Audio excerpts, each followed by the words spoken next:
Hey guys, Ben here with another Seed of Andromeda update video. Today's build 0.1.6 brings a lot of good changes to the game. The most notable change is the addition of an additional thread. This thread is going to take the load off the main thread as far as physics goes. Before we actually had physics and rendering on the same thread, and that was just not good for performance. They both had to wait for each other, and it just caused you to have lower frame rates, and anytime you did a bunch of physics, the game just kind of slowed to a crawl. So if you look at the top left, now we have two separate frame rate counters. We have one that's the rendering and the other that is the physics. So as you can see, the physics is running at 60 FPS even though I'm only getting 27 FPS on my laptop. So I can do all the physics I want and it's not going to lag the main thread. The only lag is going to be from the particles and the drawing and anything like that. So if you have a really good GPU and a good CPU, typically you're going to be CPU bound with a lot of physics. So you can just, throw piles and piles of TNT and all this stuff and it'll lag your physics thread, but you can still walk around, build a house, explore everything while all that's going on, and it's gonna be just fine. If you haven't seen the video I released like 2 days ago, the stress test video, go check that video out because it's going to show you basically what you can do. And I'm sure some of you guys have even better computers than mine, and you can make that you can just make some massive physics simulations. If you have a quad core or better, or a dual core with hyper-threading, you're going to be able to utilize these new changes. If you have a dual core machine that only has 2 CPU threads, it actually is going to be a little slower. And that's actually my bad. Right now, I don't have any code to detect if you don't have enough threads, so if you don't have enough CPU threads. So what it's going to do is it's going to spawn too many threads, and they're going to kind of fight over your CPU cores. In the next build, probably, I will introduce a method that will basically combine some of the work from the worker threads and combine it all onto one thread, so that you don't have that issue of the threads fighting with each other over resources. So if you do have a dual core, sorry, it may be a little slower. You might want to stick to 0.1.5 as long as it wasn't crashing. But for everybody else, definitely grab a copy. It's going to be really cool. You're going to be able to blow stuff up and do lots of cool things. And of course, there are other changes. We have some new options in the options menu. A lot of people were asking for the ability to change the mouse sensitivity. So you can do that now. It goes between 0 and 100. And you can also invert the mouse. Somebody asked for that. That should help some of you. Some of you have like way different sensitivities on your mouse, and it was like almost impossible to play the game because of that. Hopefully that'll help. Let me know if the settings aren't quite right. What else do we have? We have another option in the video options, a max FPS option. Some of you have like 120 hertz monitors. Your max FPS could actually be higher than 60. So I made it to where you could slide it anywhere between 30 and unlimited or 160. And that way, you can basically run at any FPS you want. I know a lot of people like to just destroy their graphics card and just run it as fast as you can, and feel free to do that. But if you want to, save some resources for the rest of your computer, you can limit your FPS. You can bring it down to like 40 or 30 even, or if you turn on VSync, it'll kind of do the same thing. It'll keep the FPS at your monitor refresh rate. Another thing we have is the ability to select your native resolution from the resolution tab, because right now there's not a lot of resolution options here, and it's kind of a pain for me to try to have to put everybody's resolution here. So instead, it's just going to detect what resolution your monitor is, and if you just click that, you should be able to pick that. And of course, I've still included these other options in case you want to play at a different resolution than your native resolution. So what else do we have?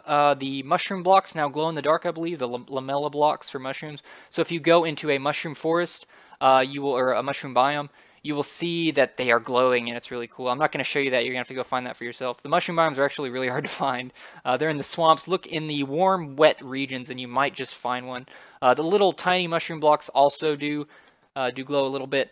But we also have a bunch of new textures, a bunch of new blocks. As you can see, we've got a bunch of new wood blocks. And while I'm working on this world editor, I'm going to put these to good use. You can count on that. We're going to have lots of different trees, lots of different colors of trees. Not only do we have these leaves right here, but these leaves can each have 16 different colors.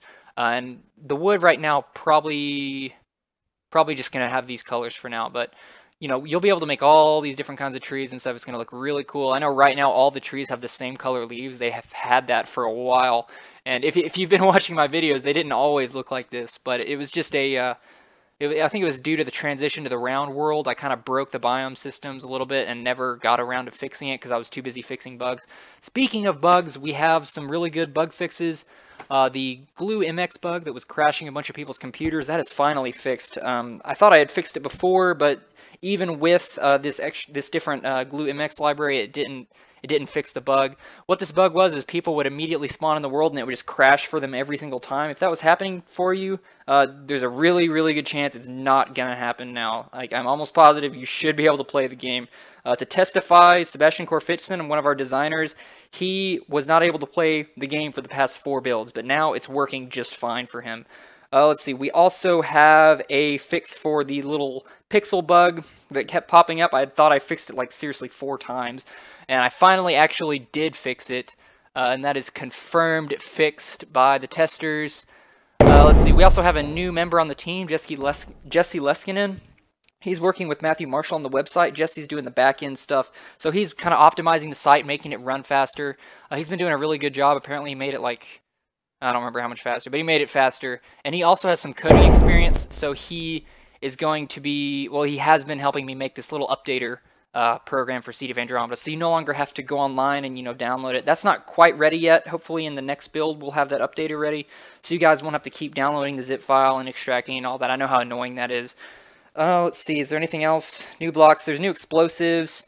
The explosives should be a little bit more optimized, mainly just bug fixes. I just wanted to get the build in a stable state before I started really working on the world editor and getting that ready, because I know I think I said I would have the world editor out like a month ago, and definitely not going to be making promises in the future, but the world editor is still underway. It will be out in the next build, because that's all I'm going to be working on.